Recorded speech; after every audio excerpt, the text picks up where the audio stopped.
इसके बाद जो है फिर आगे चलते हैं। यहां से जो हमारा बनने वाला प्रगतिवाद से अगला प्रश्न होगा कि भारतीय प्रगतिशील लेखक संघ, ठीक है ना, भारतीय प्रगतिशील लेखक संघ की स्थापना कब हुई? तो 1935 ईस्वी में। कब हुई?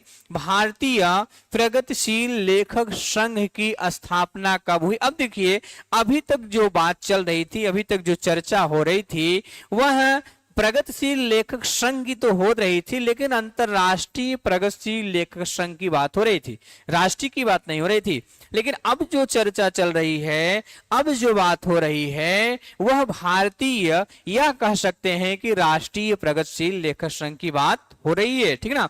तो अब इसके पहले जो पूछा गया वह अंतरराष्ट्रीय पूछा गया, लेकिन यहां पर चाहे इसको राष्ट्रीय कह लीजिए, चाहे भारतीय प्रगतिशील लेखक संघ कह लीजिए, ठीक ना।